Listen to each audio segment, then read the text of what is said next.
If you've been taught the wrist set is a vertical motion that looks like this, then it could be killing your golf swing. Here's the solution. The real key is to set the club back with the trail wrist. This helps you control the club face, giving you far more power and consistency. Think of it like baking a cake.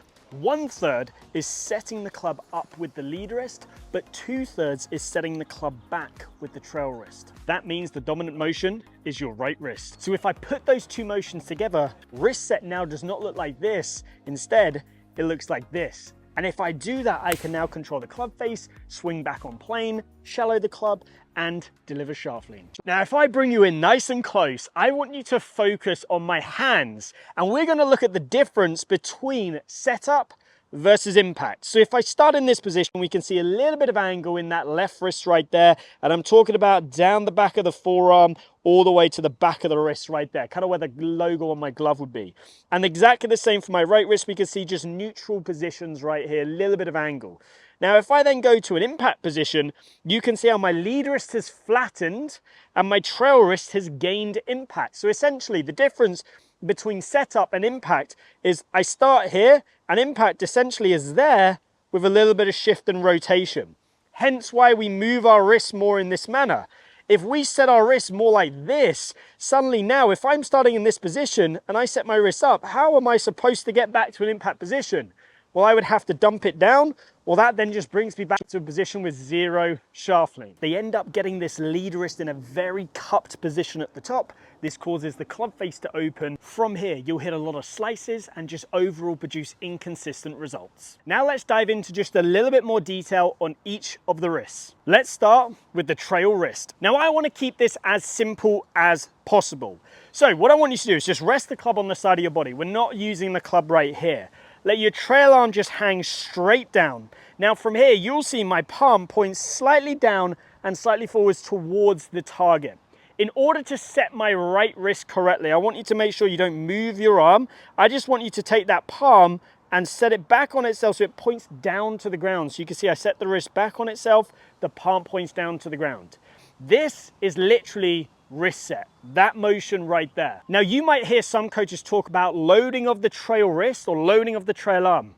This is it. Now the next thing I want you to do is exactly the same thing, but this time gripping a golf club. My palms pointing sort of towards the target, maybe slightly down to the ground. Keep my hand, imagine there's a circle there in the imaginary circle, and then just set the club back on itself so my palm points down to the ground. Look at that, that gets the club face in a little bit more of a closed position. You can see the angle created in my trail wrist right there.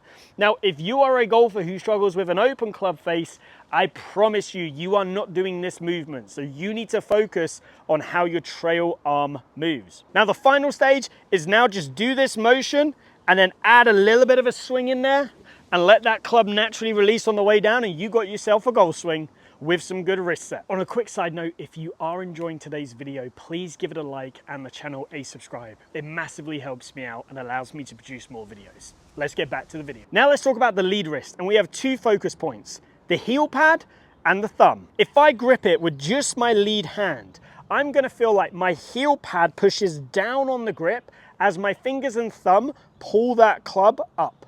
And you can see when I do this, it gives me some leverage. Now this leverage is crucial for generating speed. It allows us to generate speed. Setting it with the right wrist allows us to control the face and therefore shaft lean and swing plane, but the left wrist allows us to generate more leverage. So when I push down with the heel pad and pull up with the fingers and thumb, you can see how that keeps my left arm perfectly straight. Where some golfers go wrong is they pull their left arm up. When they do this, they get disconnected, no bueno. We need to feel like we push down with that heel pad, pull the fingers up. So let's now combine the two together. And as you can see when I do this, it produces beautiful wrist set.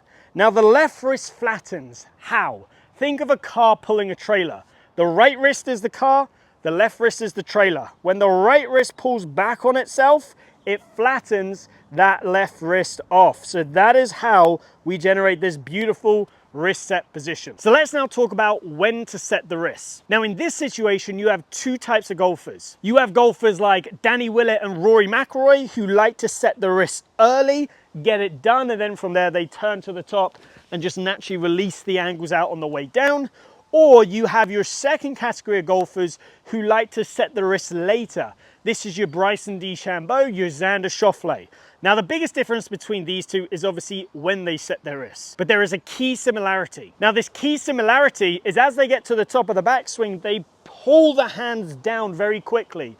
When they do this, this creates lag, the club sets back in the trail wrist, and then from there they slow the hands down, which releases the club out. So the question should then be, which one is right for you? Well, the answer to that is its personal preference. So what I'm gonna get you to do is try two different drills. One drill is gonna help you with an early wrist set, the other one's gonna help you with a later wrist set.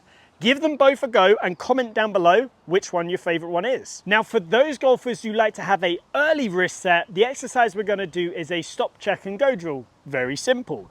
Set up to the golf ball, and from here you're going to do the wrist set that we just spoke about. But here's the thing, we're gonna stop just after the takeaway's finished. So the way I'm getting into this position is I'm feeling like I'm pushing down on the top part of the grip with the left hand and pulling back with the right wrist. This pulls the left wrist into a flat position, right wrist in a good position, club face in a good position.